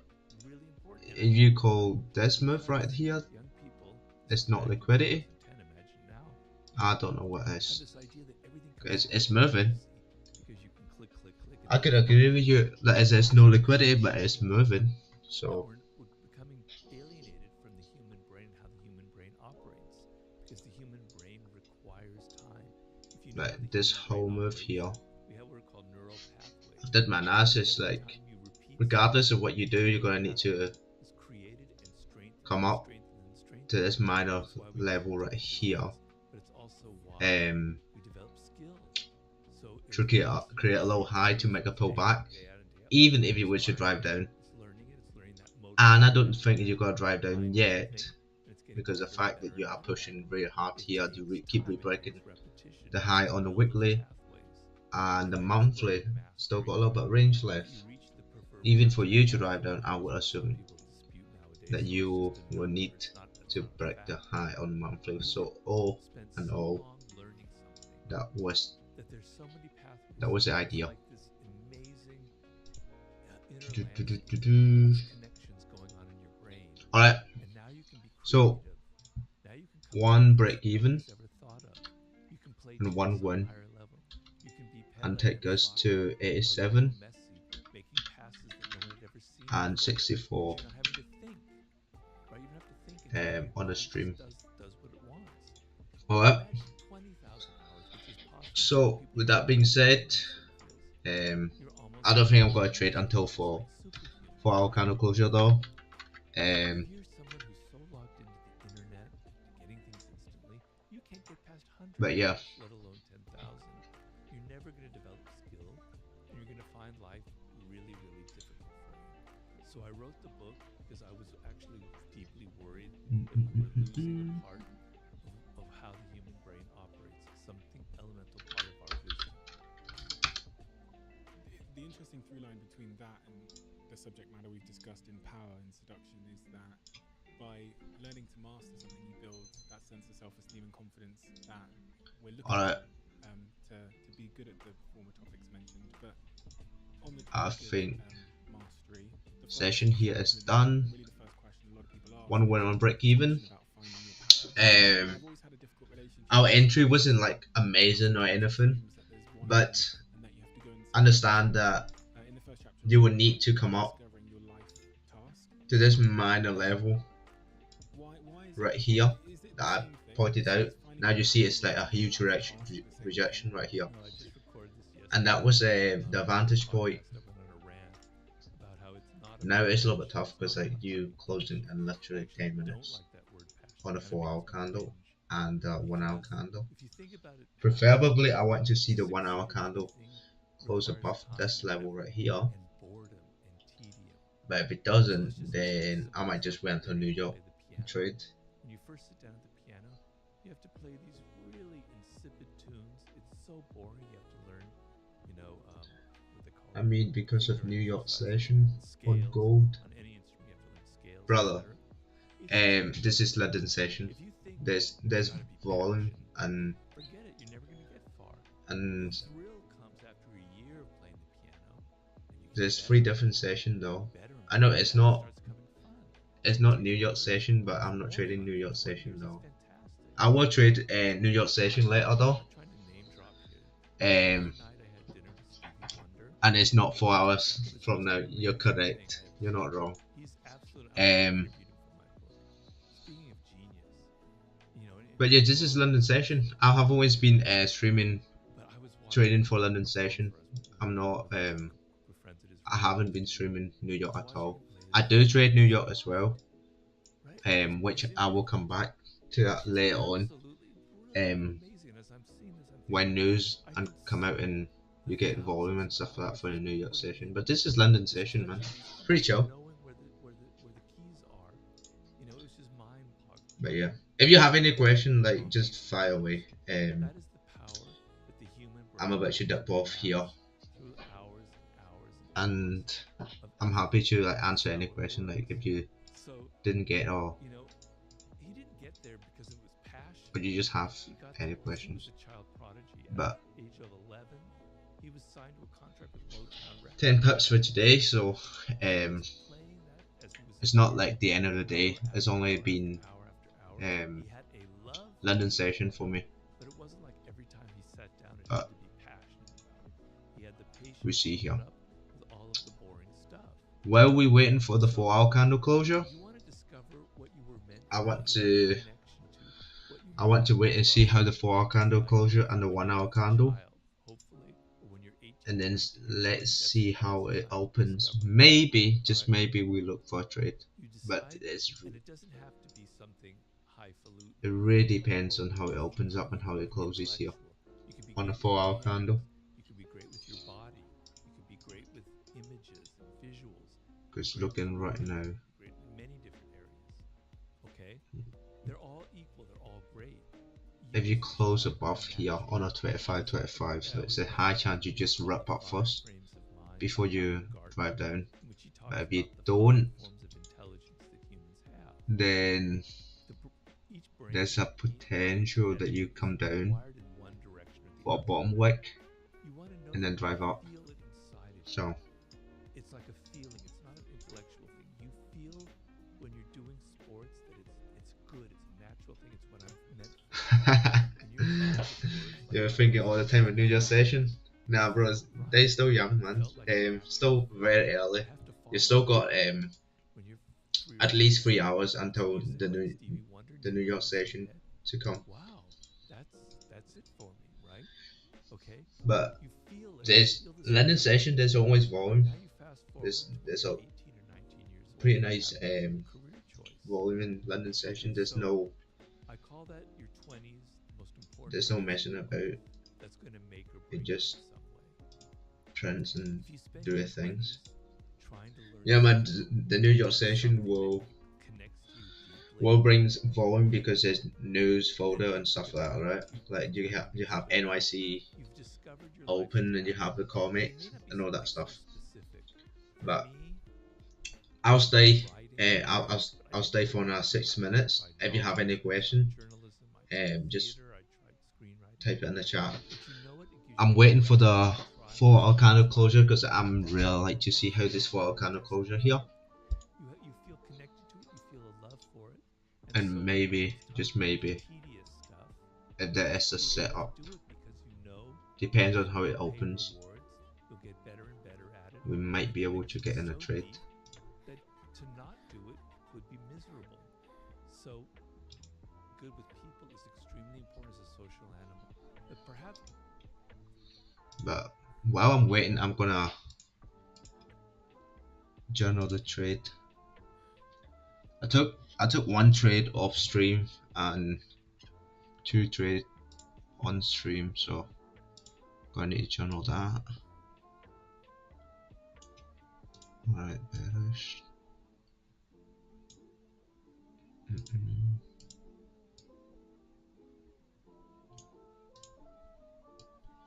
So we took buy across the board, right? Yeah. Alright. Buy. So the first buy was a breakout on the 5 minutes. Flip. 15, and it was a wick fill on the 5 minutes as well.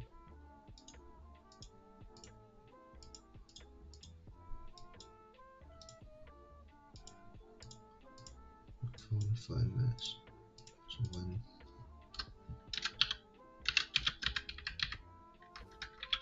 And that was 11 pips. No drawdown on that one. Max profit was 15. 5 minutes for the 4-hour candle closure here.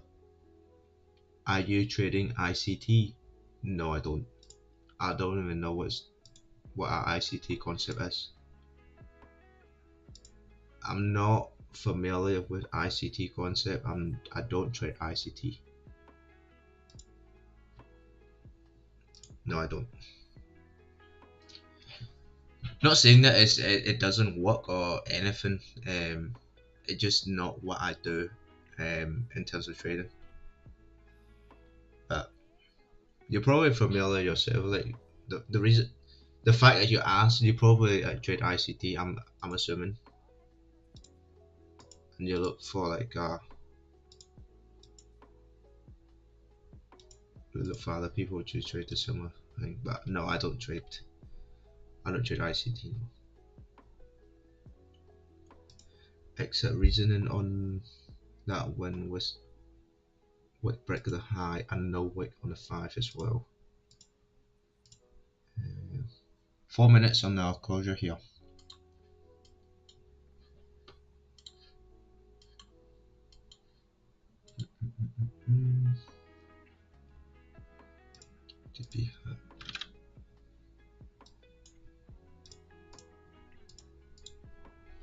What time did I have this? Oh, I know exactly when it was on the 8 o'clock. It was on one hour.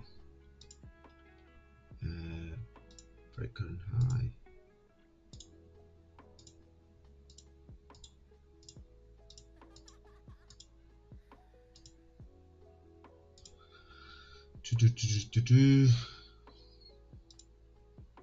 Right, 3 minutes. 3 minutes for the closure on the 4. Let me see. But yeah, look as a 1 hour kind of going to close bullish, right? But you're still respecting this level right here on the left. So it's a little bit tough to trade. It's very much depends on how the 4 hour candle close. No, how the 4 hour candle opens. Because if you open up a bottom wick, that I might look for a trade. But then where your bottom wick gonna be if you come down for a bottom wick?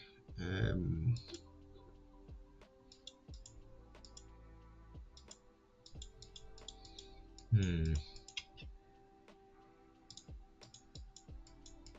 see.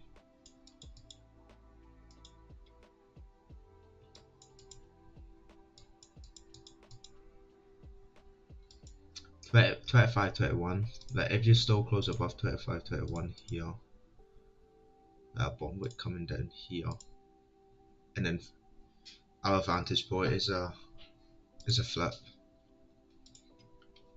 So 1 minute here. 1 minute.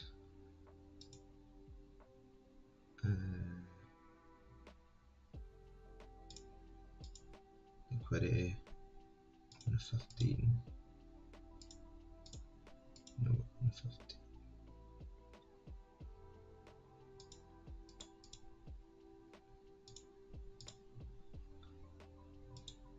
Hmm.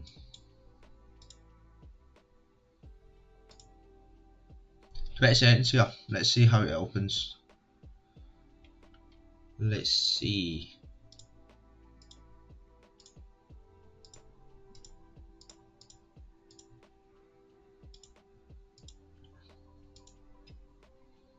Right, you are going to close here. Right, let's see how the 4 hour kind of close. Okay, you close bullish above the most recent range, above the most recent resistance as well. Now the question is how you open here, because if you open with a bottom wick, that'd be amazing. But if you're coming up here and follow the wick here, it's gonna be a session for me, not gonna lie.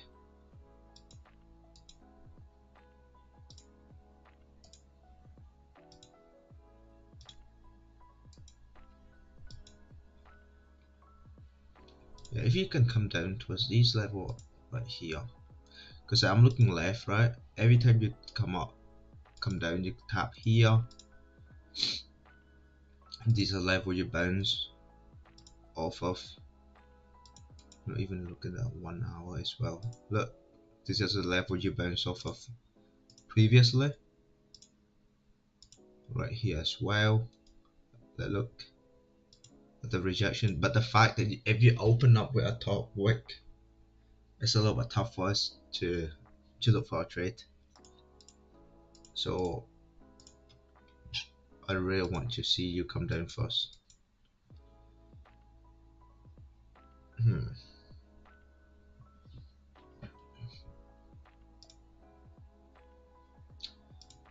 Alright, let's say we don't really have our advantage point anymore, huh? I think I might call it a day and go and play League. I'm gonna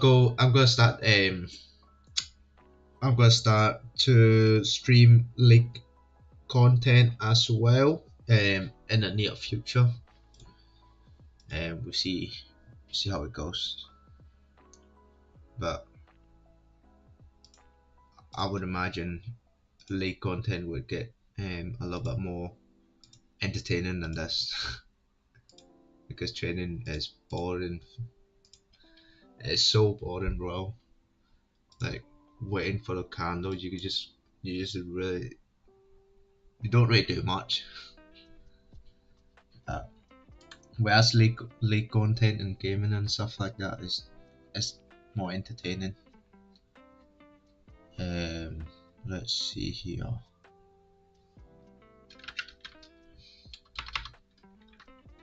What was it? No, actually.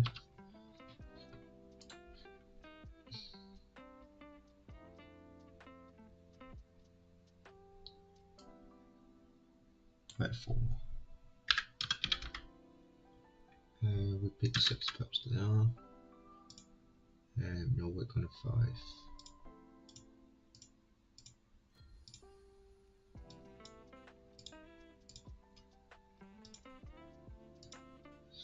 What time was the first trade up?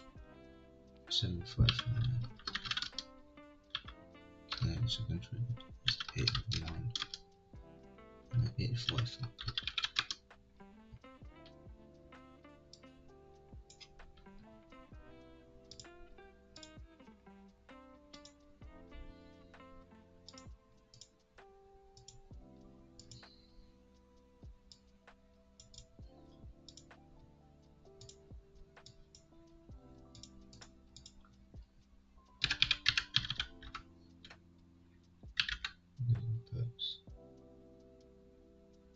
Drawdown was, what was the next drawdown now? 5-3, 5.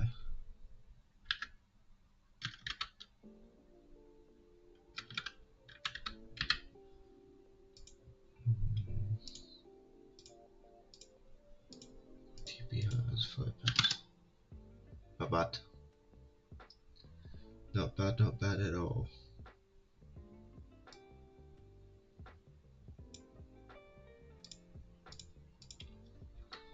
Alright, I'm gonna close the stream here. I hope you guys have a good rest of the day. If you continue to trade, make sure you follow your plan, make sure you have stop loss, make sure you do everything that you set out to do, and stay consistent, be patient and wait for your setup to come. And most of all, please take care and have a good rest of the day. Alright, much love, peace out.